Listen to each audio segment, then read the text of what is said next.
Chloe, thank you for coming on today. Could you please start telling us a little bit about yourself and your journey to becoming a writer for Forbes? Sure. So I have been at Forbes for 6 years now, and now I head up our coverage of food, drink, and agriculture, which, before the pandemic had me going around the world, honestly, to meet entrepreneurs, investors, billionaires.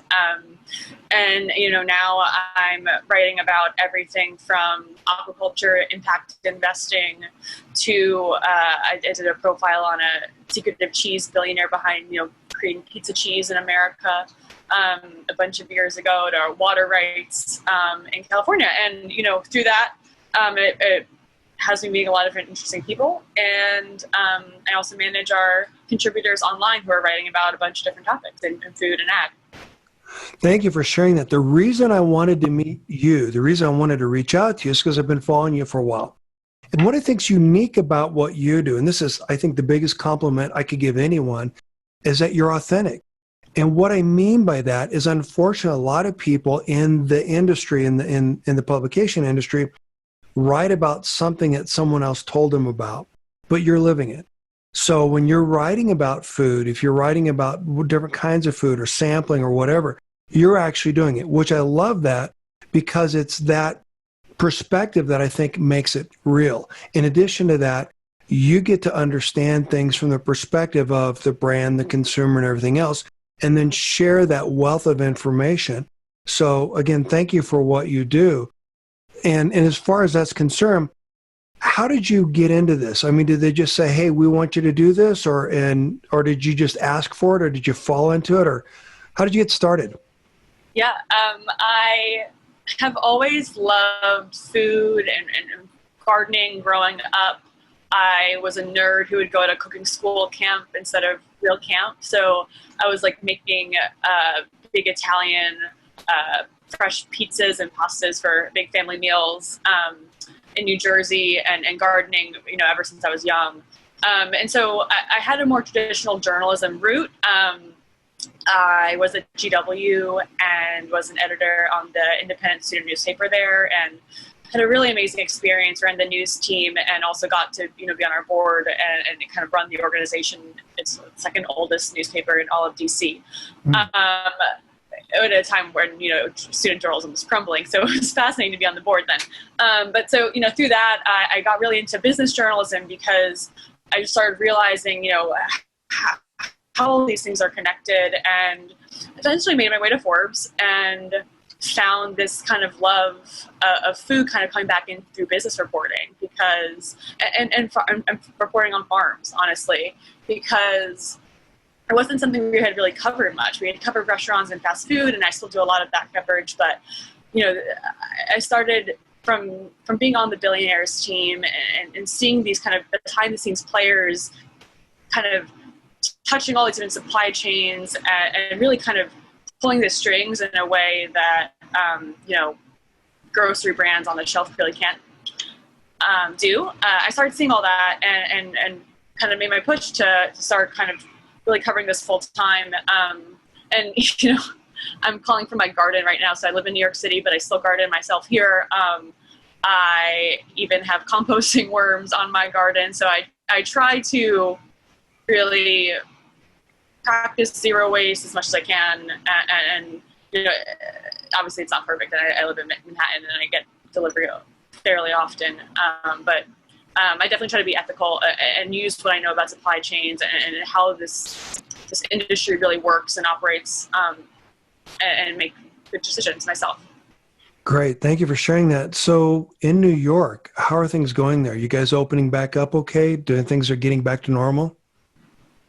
Yeah. I've been here since the beginning. Since we haven't really left since the pandemic hit, and it was clearly crazy, overwhelming at times, dark days for sure. Oh yeah. But it's definitely more relaxed on the streets now. You can definitely feel that people are, out there feeling a little bit less anxious. And things are kind of opening back up. I haven't been to restaurants myself to sit down. I've been doing takeout, but I'm not really going to restaurants right now because of like the ethical implications of sitting down in a restaurant where your server doesn't have health insurance, most likely. Yeah, I mean, things are definitely ramping back up economically for sure. That's good to hear. And back to your comment about restaurants, I just feel for those people, and the fact that it's starting to get cold again. What are they going to do? I don't know. That's a whole nother conversation. But where I was going with this, go ahead. Indoor dining right now actually still open. There's been some big lawsuits from independent restaurant owners trying to figure out what's going to happen and trying to open indoor dining up. I mean, I don't really want to speculate on it. I don't want to comment on the. I don't know. I think that it's a very hairy ethical situation, but I understand the need to also want to be opening up too. So it's difficult.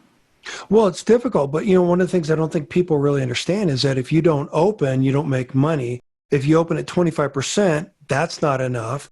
If you don't open, then what about all the people that work for you, the suppliers, all that other stuff? So you're right. It is a huge, huge issue. And I wish we would do more to help solve it. But, I mean, go ahead.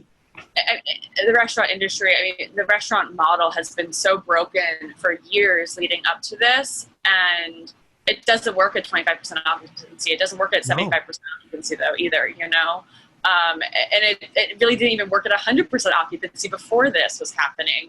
So, and that's why you had all these different issues like gentrification and people trying to find cheaper rent because the rent was the only thing you could maybe control or get your margin back on. So, I think the pandemic's really just shown so many of these industries that were already at an unsustainable place financially. And it's broken them, right? It's exposed that to so many consumers for the first time, but it's not new, unfortunately. Well, and that's why I wanted to have this conversation, talk about the inequities, our broken food system. So let me back up a little bit. A lot of people don't know where their food comes from. They think it comes from the grocery store, period, end of sentence, or you get it from the restaurant. They don't understand. I saw a really great thing that on TV that I was so glad they did this. They went to a New York restaurant and they talked about, at this point, just onions, just one little piece of their business. The onion supplier, the fact that, first of all, the produce supplier, then the produce supplier can't buy the onions, and then the farmer can't fix his tractor, and all the people that impacts. But now when we're talking about retail food, even online food, I think it's even more of an issue because people don't see that supply chain. They don't see what's going on beyond the store shelf. And that's what I love what you're talking about, because that's what brings us to life. That's what's so relevant. Yeah, I also don't think that people realize that before the pandemic hit, most produce they'd get at the grocery store would be, sitting in a warehouse, ripening or getting gas for months before it actually made it to the shelf as your fresh food. And now with all the supply chain, delays and the delays in the ports and how, as we're realizing how global our produce system is, that's just the tip of the iceberg in terms of delays and in terms of, how much it really takes to get your food to your plate. But the important thing I think that's lost in all of that, honestly, is that freshness is also correlated directly to nutrition, right? So not only is it taking longer because of these global supply chains and these massive commodity systems that have been erected around our food system, but, it's also making us less healthy in the process because the food that we're now trying to get that's supposed to be the healthier stuff is still taking so long to get to us and isn't ripening on the vine. And that completely changes the nutritional content, which, and this is a little bit of an aside, but that's why I've been so interested in seeing how frozen has been doing from the pandemic. And frozen sales have been going up so much. Like Ina Garten, who's an amazing chef, so a best-selling cookbook author, she famously in March posted a picture of her freezer that basically only had vodka in it. Why was Ina Garten not using her freezer before this? And if Ina Garten wasn't, why wasn't, how were so many other people not, right? But, the point is that produce is actually, if it's frozen, as soon as it's picked, it's actually the most nutritious possible for you, right? Anyway, it was a little bit of a diatribe, but I'm just been really excited to see how people are now rethinking how to use their freezers and understanding how nutrition plays into it more, because, we can talk about supply chains and how kind of how consolidated but also massive they've all gotten. But at the end of the day, I think what really will open people's eyes up to some of these issues is how it's impacted their bodies and their health, and nutrition, and the massive nutrition inequalities that we have across this nation. I'm glad you went there, because that's one of the biggest challenges. Like I said, when I was reaching out to you, one of my missions, one of my goals here is to fix our broken food system. And it's these small disruptive brands that are at a competitive disadvantage because of that. And what I mean by that is that everyone has their hand out. You've got to pay the supplier, the distributor, the whatever else. And they make it really difficult for these brands to thrive and survive, whereas the big brands have a competitive advantage because they can go around some of those other issues. And then back to what you're saying, the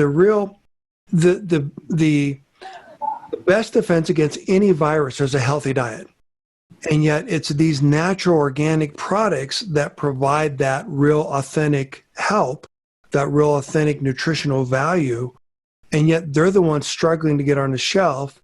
And because the big brands have big money, they can afford to buy their way on shelf, et cetera. So anyhow, I'm glad that we're exposing these inequities, and I'd love to figure out a way to fix them. And I think one of the ways to do that is to celebrate people like you that are shining a light on the broken food system. And when you're talking about nutrition, I'm glad you got into that, because that's what matters at the end of the day. It's, Chloe, I liken it to be the ripple in the pond. Where the ripple in the pond starts is a natural channel, the R&D of the CPG industry. And that's where we start seeing things take hold, new ideas, new concepts, cricket protein, whatever. And that eventually percolates up to where it becomes a tidal wave, ends up on a Kroger shelf, and a tsunami ends up on a Walmart shelf. But it's where these concepts and these ideas start. And the fact that you're shining a light on that, that's critically important. So first of all, do you agree? And then secondly, how would you view what's taking place, and what is the impact of some of the things that you've seen, especially with the pandemic and even pre-pandemic?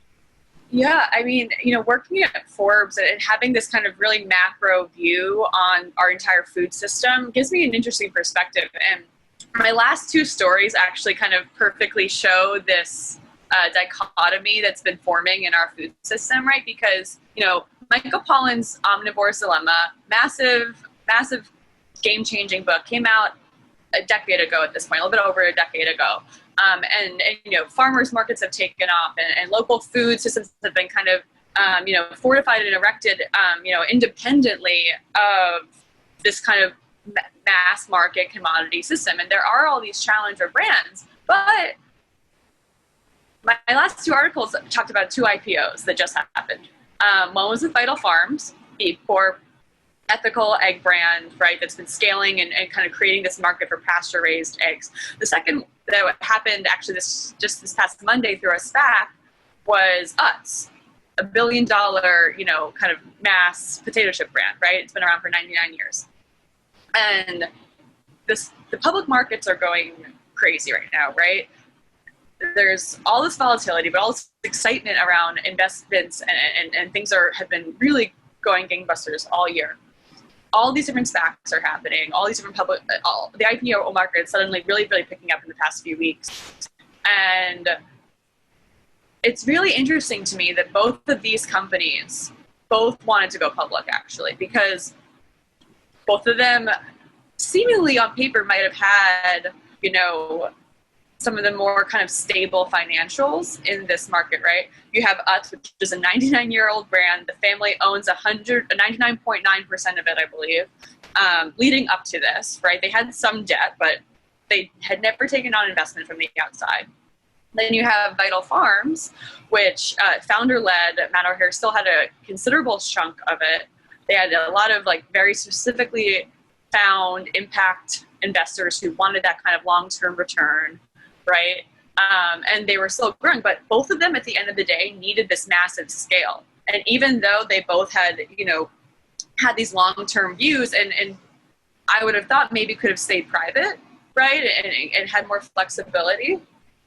They both said that the only way forward for them is to go public, get more capital, keep growing, grow faster, because at the end of the day, we're in this, like, I feel like late capitalism cycle where we're at the point of diminishing returns, and you really can only be big at a certain point to really make that impact. Vital Farms needs to get to the scale. It's still maybe, I think, 2% of the egg industry overall, right? It's the egg industry is so massive that even though they have, I think it's 100 million in sales or so, or a little bit more than that, it's nothing compared to what could be, right? So I've been thinking a lot about scale, because this need to scale, this need to grow, this need to have the purchasing power to compete because of the end game and because of the retailers and because of where your customers are and how to get to them. It's, I think, creative. I don't know. It seems like it's maybe creating massive inefficiencies, right? It seems like there's a lot of extra work happening. It seems like it's concerning to me that maybe there isn't a end game for the independent. And I think that's something that there needs to be a better way to have a more sustainable long-term solution for independent food companies. Well, I agree with you completely. In fact, that's a good point. One of the things I'm trying to do, Chloe, in terms of fixing our food system, is teaching brands how to celebrate what's in their product, the ingredients. And the point being is that retail's pay to play. It's horribly expensive. And the idea behind it is that it's sit down, shut up, get out your checkbook, and that's how you get on a shelf. That's how you buy volume. That's the traditional strategy that everyone uses. What I'm focused on is teaching brands how to leverage a unique consumer that comes in their store. The point being is that consumer that comes into the store that buys the Vital Farms eggs, that understands why cage-free, et cetera, is important. That consumer buys a lot of other premium products.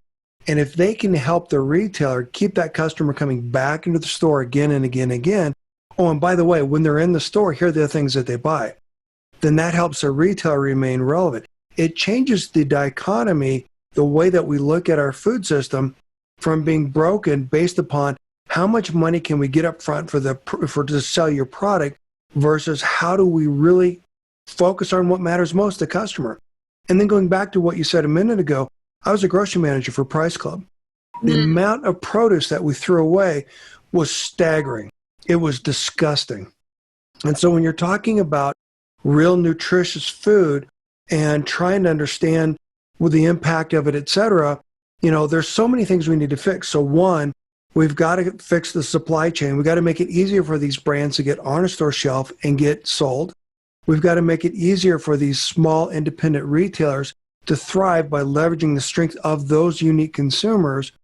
And then the other thing we need to do is make it easier for them to compete, so that when you're talking about the huge IPOs and stuff like that, it's more about how do you get more runway out of your available resources rather than always looking to the next handout. You're kind of effectively an ATM machine for a lot of retailers and so on and so forth. How do you get more runway? What are your thoughts around that? I'm so glad we went there. I've honestly been, and if you know, or anyone else is, I've been so interested in slotting fees and how maybe the pandemic has changed slotting fees, or how it's changed how much brands are spending with grocers or have to spend with retailers. So that's something that I don't have too much insight into with my reporting. It's all the time, not fully transparent info, but it's always fascinating to me, because I think you're hitting this really important point. And that's good at what the scale question comes back to, right? The retailers are now requiring so much spend for this shelf space and ad spend and taking on additional fees, with online advertising, all these different things, that it's making the economics completely out of whack. And it makes it impossible for the founders to be able to grow their brand and reinvest and actually do what they want to be doing in the first place, right? And that's why you have to respect a lot of the direct-to-consumer plays, even though, it might be impossible to get to a certain level with that alone, right? I love what you said about the independent retailers. I completely agree, and that's why I've been super interested in some of the deals that have been coming up, because, obviously we've been going through a decade, maybe more, of grocer consolidation, and like the Erewhon Stripes deal that happened last year and their future potential expansion. Maybe the pandemic has changed that, but I know they were really planning to go nationwide with Erewhon. But even just the more the independent retailers that are coming up online, like Bubble Goods, for example, I think that is the future. And I think those more segmented consumer groups and I think, I think there's a lot of disappointment with Whole Foods, Amazon, right? I think there's a lot of disappointment with where natural food big grocers have gone. And I think social media and building brands and kind of brand loyalty really presents the independent grocer online with a big opportunity.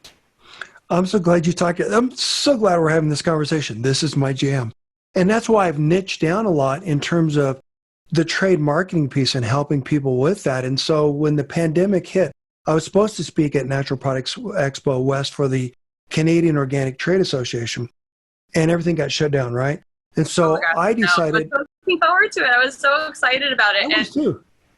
Can I just say, Yeah, go ahead. I've never seen a community go on LinkedIn more ferociously than the weekend before Expo West, when everyone was trying to figure out if they were going, they're not going, they're canceling. Wild. Anyway. Well, yeah. No, actually, I was physically getting ready to walk out the door when I got a phone call. I would have been there within 5 hours or whatever. I canceled the 24 hours maybe before I was supposed to. Yeah, it was. Yeah, it was nuts. But so anyhow, I leaned in and I started a free weekly webinar series, because the thing I realized I could do is help brands answer and solve these exact questions. The funding question, the how do you get your strategic plan together, all that stuff. So that's what the focus of those free weekly webinars are. They're growing in popularity. I love them. And where I'm going with all this is when you're talking about the broken food system and you're talking about the way that things go to market now, this pay-to-play model is not working. So a lot of retailers adopt private label, and I'm not against private label, but it's the branded products that drive customers into the store. And yet you've got to make it easier for those branded products to thrive and grow and survive, et cetera. And go ahead. You're going to say something? I completely agree. I've actually been thinking about this a lot right now, because of cauliflower pizza crust, right? The problem is that right now, the only way to scale and get your brand past a certain point is essentially to cannibalize your own business and to commodify the category. If you are a cauliflower that has created the category, now you either have to private label your own product, right, and take away your market, get your price down, right, commodify your premium market that you just created, or you have all the pressure, right, from a Nestle that's now doing their own in-house brand, or all the different countless other ones that are as well. So I've been thinking about that a lot, because right now, it seems like there's only a few set ways to get to that next level in food, because, and I'm not sure if that's, maybe we all need to take a step back and really just to keep rethinking things, because it seems like you really don't have many other options when you get, if you want to get to that next level. And if you want to, the options you have are not great. No, they're not. Well, and I'm actually interviewing Gail with Cauliflower next week. So I'm excited about that. I'm a huge fan of hers, for the record. Oh, yeah. And she spoke on our under 30 stage in Detroit last year. I think she's done an amazing job. But I think she's in a rock and a hard place, right? Oh, I think, she's created clearly a category that's so popular and clearly has created a real need with people. And now she has to deal with that. And that's not easy. No, it's not. But I've got a better way to do that. So let's back up a little bit. You're absolutely right. So we got to make it easier.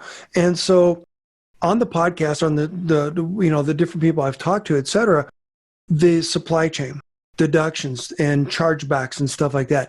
So I have a brand that sold $19,000 worth of product. I got a check for $12.34 from the distributor. I was talking to another brand that got into distribution in California. They're in California, and they've got distribution in a store in Florida, Florida, Louisiana, and Indiana. They can't support them.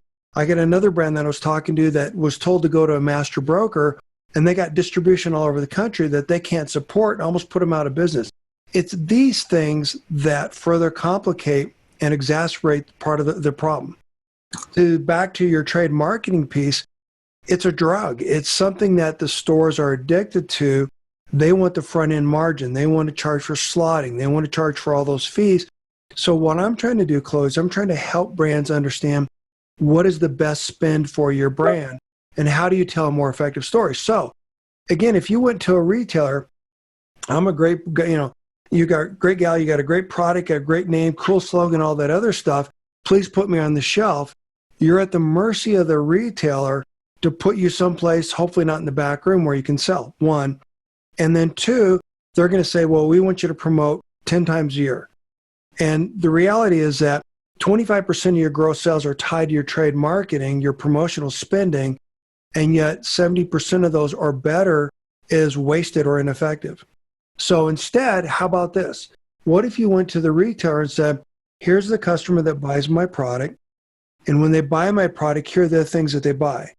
And if I can help drive more foot traffic into your store, then I'll do that in lieu of slotting and some of the other fees. Instead of promoting 10 times a year, I'm going to go deep 5 times a year, and here's how I'm going to do it. So teaching brands how to leverage that story. Love that. Give them the skills. Yeah, that's exactly what, I mean, to me, that's the way we change a conversation. Because the reality is the only way the retailer is going to be relevant, meaning able to compete against the Amazons and everyone else in their market, is if they keep more customers in their store. Give them a reason to come back. So generically speaking, retailers don't make anything. What they sell is real estate in the form of the space that your product takes up on the shelf, that little sliver of space. So what retailers really want, more traffic in their store, a competitive advantage in their market, and a reasonable profit. And if you as a brand can help a retailer achieve their goals, then if the retailer is smart, they're going to bend over backwards to help you achieve your goals, which is more sales, more distribution, more opportunities. And that's where that's a secret. That's been my secret sauce throughout my career. What are your thoughts about that? I love that. And I think that's huge. I know, so I head up our 30 under 30 reporting for the food and drink list. And I know Tara Bosch from Smart Sweets, I know she's done that pretty successfully, and that brand has just gone absolutely gangbusters, especially this past year. But she's been really smart about the way she's built it.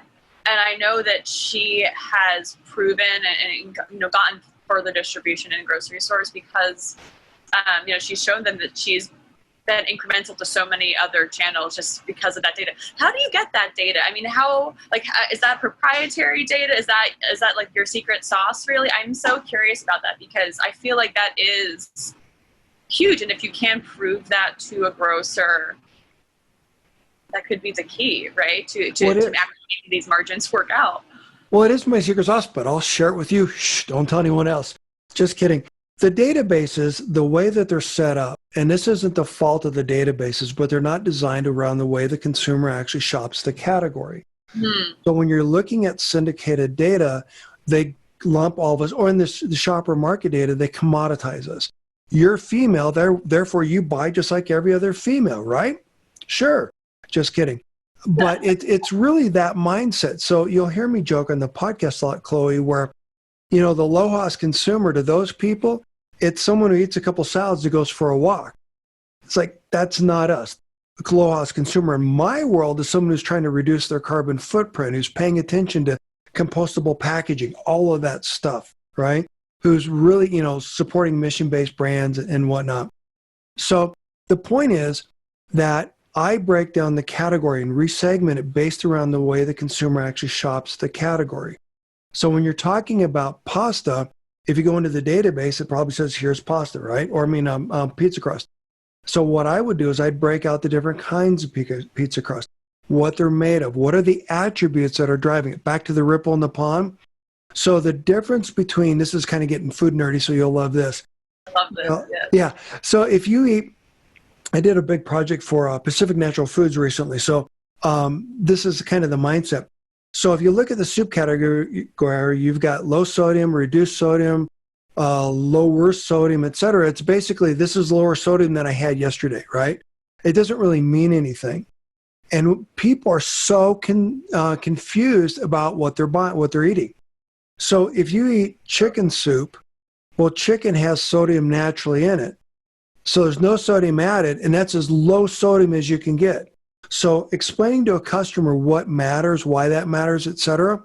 Okay, so then you have regular sodium. So iodized sodium, iodized salt versus pink Himalayan salt, which provides minerals, it metabolizes in the body better, all that other stuff is not bad for the heart, as opposed to the iodized. How do you communicate that? So I help brands bake that into their selling story. But more importantly, to answer your question, I break that out in the databases. So now we can identify what are the actual trends in terms of what's going on. And this is something that people don't have access to. And so there are a lot of people out there that are using canned top-line reports, and they walk up to the retailer and say, look, I printed this off myself. I even changed the ink in my printer. Aren't you impressed? Just kidding.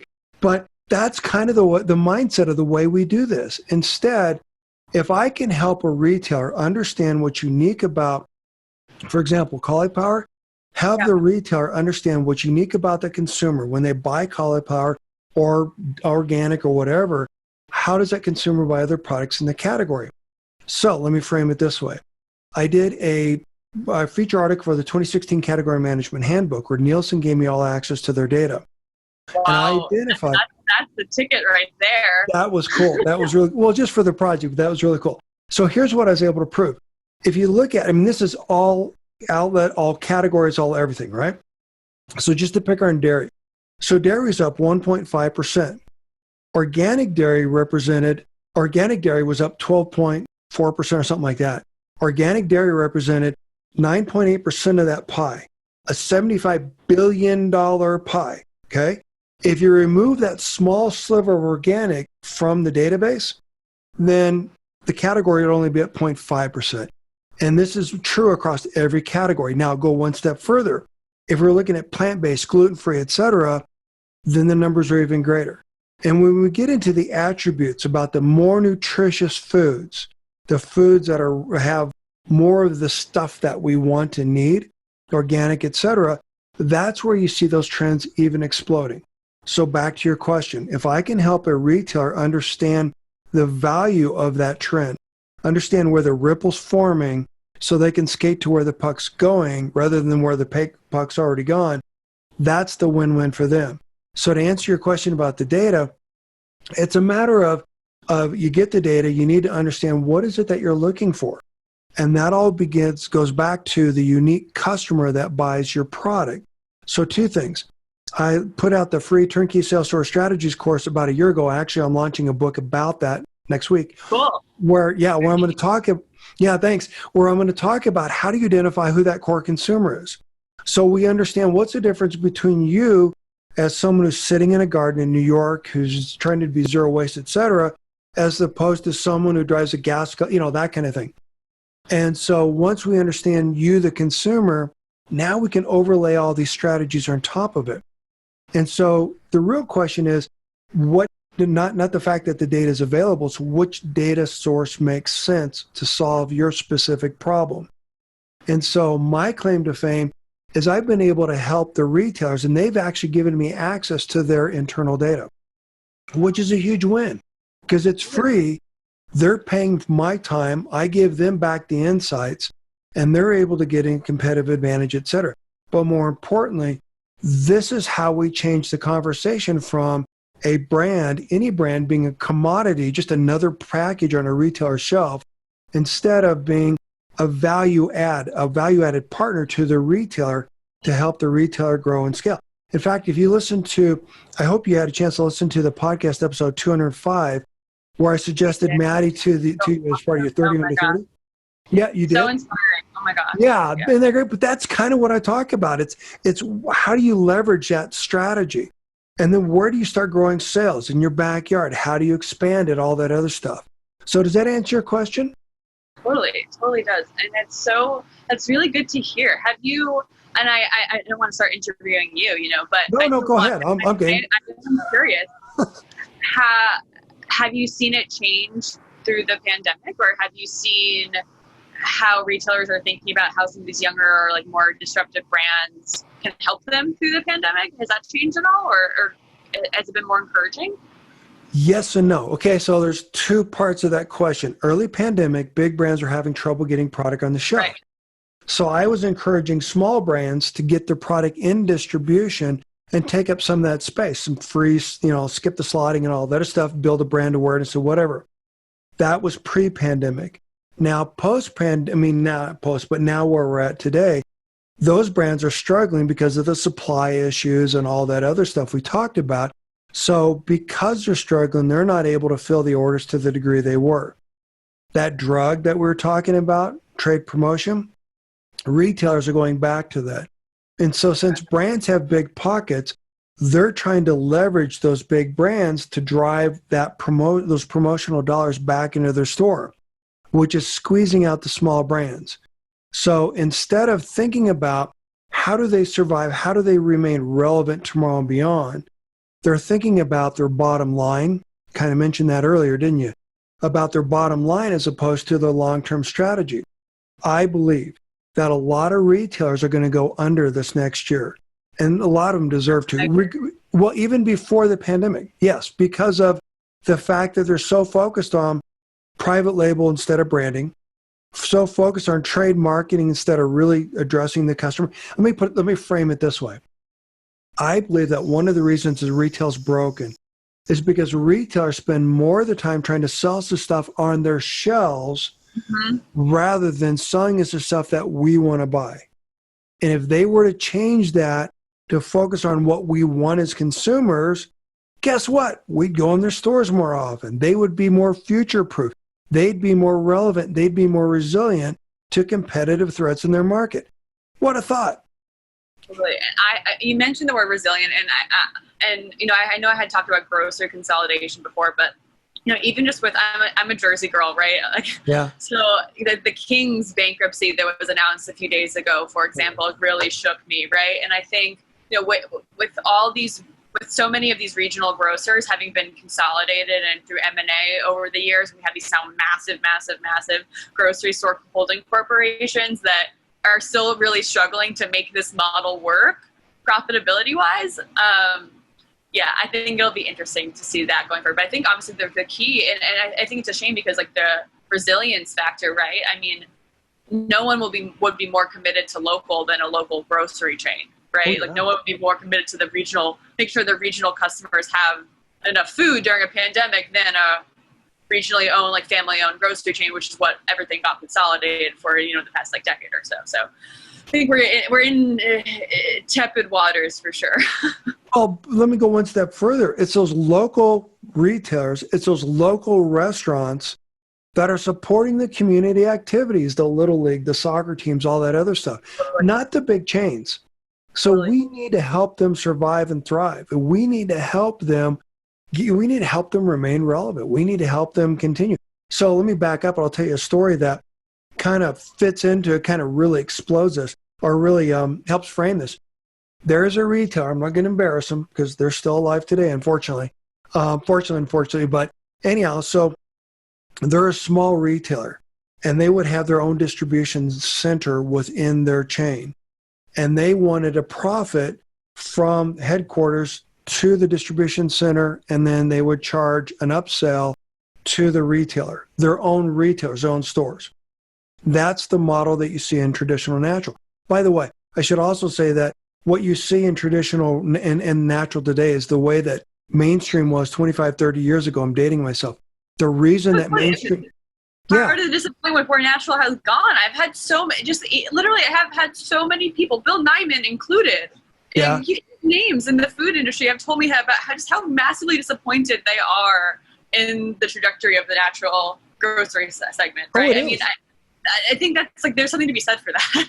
Well, it is. And so we're talking about efficiency. So you wonder why distributors and stuff like that aren't around with the big brands. It's because they didn't provide value. And I'm not trying to bash them. I mean, They should be a delivery service. They shouldn't be charging for promotions that don't do anything. You shouldn't be charging for things that don't matter. But so back to what I was saying. So the point was the retailer was complaining that they could not compete against other brands and other retailers. But yet they're charging more money to get our product on their shelves. And they're screaming about the fact that we can't make it, help them compete head to head. And my point is, that is one of the most fundamentally broken things in our system, but that's what's crept into the natural channel, which is so unfortunate because these small brands, it's the consumer. I know a brand that I'm working with.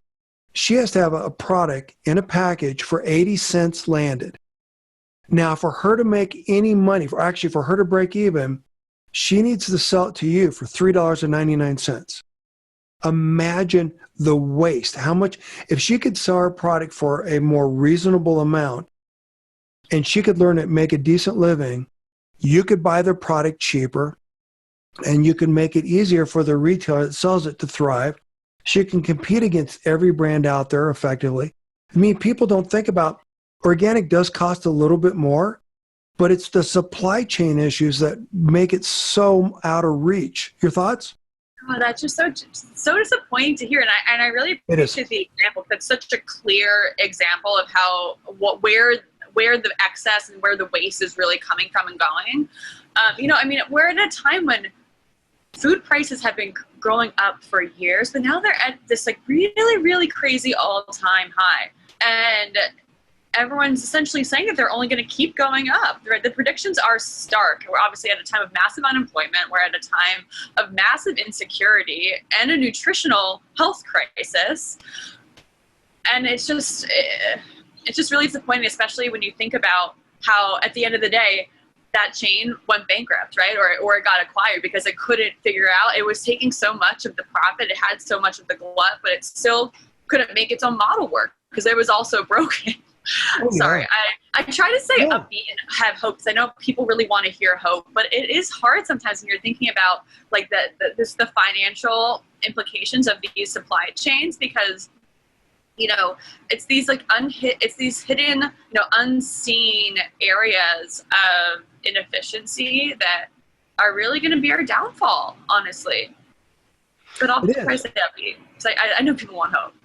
No, it is. Well, but I mean, it's again, it's that drug. It's called money. You reminded me years ago when I was working for Unilever, I was calling on a independent retailer in Fort Collins, Colorado called Steele's Market. And they had been around forever and they're taking, funding the little leagues and all that stuff, big part of the community, et cetera. They wanted to build a store, had the permits, everything was all ready to go. They'd been working on it for a long time. Walmart swooped in and grabbed the spot because the city gave it to them. They put in traffic lights. They gave them special tax breaks and stuff like that. And yet the people that worked there weren't making enough money to pay, to get health care and all that other stuff. So they put a burden on that. The management came from outside of the community, et cetera.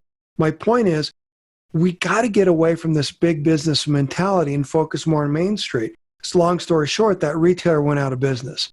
Now, granted, they were, and actually, I forget they had 9 or 12 stores or so, but I love the market. But you hear these stories all around us. So again, if we can change the model and we can help these small brands help the retailer compete more effectively, that's how we're going to change things.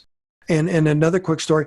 I used to work for Home Club, which is like the Home Depot, one of the originals. Yeah. And they moved into our neighborhood, and there was an Ace Hardware that sold everything under the sun, gave tremendous service, et cetera, and everyone was worried about them going under. Well, the reality is, when you walk into the store and you say, well, it's down that way if you want something, right? Go figure it out yourself, or bad advice, that small independent grew and thrived, even though the big store went under after a few years, poor management and stuff like that. But the small store grew and thrived because they provided such incredible customer service and because they had the products that customers actually wanted. So this is proven, this works. So now what we need to do is bring this into our world and help these brands and these retailers partner together. That's another thing. Small independent retailers can't possibly know what's going on beyond their store. That's where you come in, and small brands. So if you can help a retailer understand what's going on in a different community or a different category, a different brand, et cetera, you're giving them insights, awareness to something that they did not have insights or awareness around before. One, and two, as a brand, if you can help that retailer gain those incremental insights, those trends, understand what's going on in the category specifically, who's buying what, why they're buying it, when they buy your product, what are the things to buy, et cetera, the market basket, that's a sum total of everything someone buys, then you're going to help that retailer grow and thrive. And that's how we help, in my opinion, small brands and small retailers thrive during all these uncertain times. Your thoughts? That's great to hear. No, I think, what's interesting about what you're talking about is you are working within these systems, which I think is super important. So much of my work, I'm very kind of involved and familiar and intimately, sourced with, this kind of local food movement and kind of this kind of separate supply chain that's been erected, kind of, again, like maybe since like the omnivore dilemma really kind of spread up and made all this kind of consumer demand change. But, there is this kind of obviously this like massive system that needs people like you working within it to actually make some of these kind of connections happen, because they hadn't been happening as we've been discussing this entire time, right? So I think that's awesome. And I think, the broader issue, is I also really just appreciate that you're looking at food service, because food service is such a behemoth that, again, has a completely separate supply chain, right? And a completely separate set of consumers, completely separate set of suppliers. And we're only going to be able to actually make changes in the food system and make changes that are lasting and do add resilience at all of these different levels and support local suppliers if we're thinking about all these things. And I'm excited to see that, you're bringing this like local mentality to the big retailers, to the big food service distributors, because too often, honestly, I'm finding that these investors, they just don't speak. These founders, there's not enough kind of connection and bridging the gaps between the two. And honestly, that's part of what I think makes my perspective and point of view, as maybe as interesting as maybe some people think it is, right? Because I think there's not a lot of talking between. There's not a lot of people. You're kind of only really in one or the other, and most of the commentary, most of the journalism about all this is coming from one of the two perspectives. So yeah, it's kind of the same old. In fact, I got a quick story about that. So there's a famous radio announcer that went over to his son's house for Thanksgiving, and his son's wife was putting the ham in the oven, and she cut the ends off it. And he said, "Why do you do that?" And she said, "I don't know, because my mom always did that." And the mom was standing there, and she said, "Why did you always do that?" And they said, "Well, because my pan was too small." That explains our entire industry all in one. We do this because we're sheep and we can't think. And so my point is that round holes, square pegs and round holes, right? It's like we're trying our antiquated systems were antiquated because of that, and now we're so far beyond it we forgot why. Exactly. So that's exactly. So my point is, shouldn't your go-to-market strategy be every bit as innovative and disruptive as the ingredients in your package? What a thought. It has to be, right? It has to be. But yeah, people aren't thinking about these things. Well, it is. But so, and you were talking about direct-to-consumer, because I know that's a big thing for you. I think you should have a direct-to-consumer opportunity on your site, whatever. You got to go direct, and then you can leverage that gain runway, et cetera. And then you can leverage that relationship with retail, because I've got a strategy where you can drive online shoppers into traditional retail, which is really cool. But the point is, you've got to be available anywhere your customer shops. So if I can develop a loyal tribe around my brand outside of traditional retail, and I can service them, and I can focus my trade spend on them in terms of I can reduce my trade spending in stores, that's how I'm going to help those stores. By the way, I've got a really cool free trade promotion ROI calculator on my site. Plug that. It's free. But the point is, how do I help these brands grow and thrive by answering some of these questions. And thank you again for coming on the podcast, because that's why the podcast exists. That's why I do what I do, to share stories, to help brands, to challenge the standard way of thinking. No, I'm excited. I'm excited to be on the podcast. I'm excited to be having this conversation. I think more of these conversations need to be happening.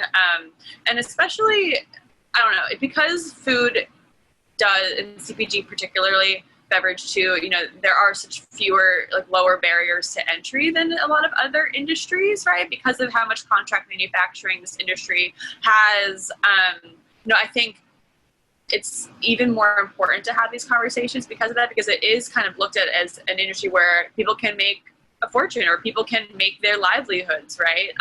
And it also is very enticing for young entrepreneurs, right, who maybe are getting taken advantage by all this, like, new investor interest or VC interest in building and selling brands quickly, right?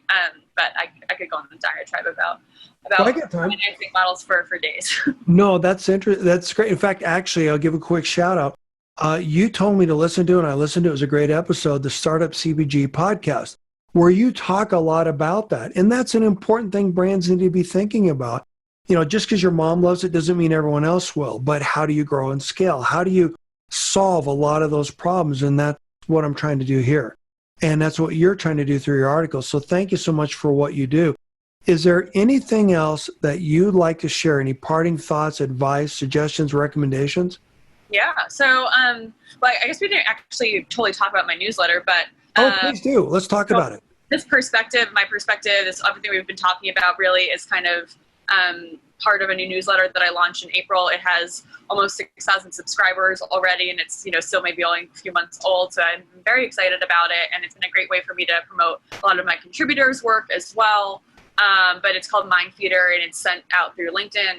And, it's pretty much tying all these pieces together of the food system and bringing in the billionaire perspective with the 30 under 30 perspective.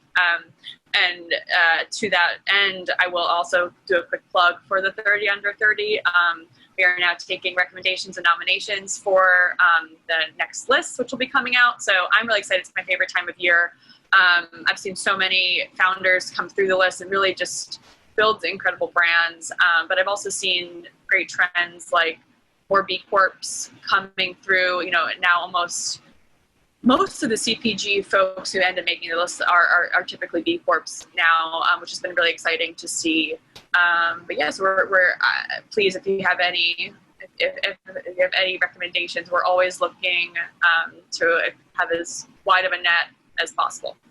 Well, if I can make any introductions or help in that way in any way, let me know. That's why I wanted you to meet Matthew, because I just talked to him, and what a great story. He's the kind of guy that you want as a good friend. What a super person. And they're doing the B Corp thing in Canada I don't know if I don't think he is a B Corp, but he's doing all the stuff that a B Corp would do. And he's doing go ahead. It takes a little bit to do, but it is worth it. And honestly, I think the biggest reason it is so powerful is the fact that it protects founders in a lot of ways that maybe you don't realize at first. Obviously, it has all these kinds of sustainability and ethically minded, goals and kind of assurances, but it also really protects founders at the end of the day from a sale, or if they get in bed with the wrong investors who then want to sell to the wrong type of partner. So I think that there just needs to be more kind of teeth like that, honestly, in this industry. Well, and let's go one step further. It's also the roadmap that you need to remain focused or effective or whatever you want to call it. What I mean by that is they keep you going on that same path. Instead of focusing on Wall Street, it's focused on more on Main Street. It's focused more on your values. And the reality is that the customer that appreciates your mission, let me frame it this way. I don't have the time to go to Africa and make clean water available to people, right? Or you name your other mission, human trafficking, it doesn't matter, whatever your mission, your focus is. But if I can support a brand that does that, then if I can help that brand do more good on our behalf, then that's a win-win for all of us. And so B Corps being able to celebrate and help those brands make those connections and connect with the consumer, bake that into your selling story.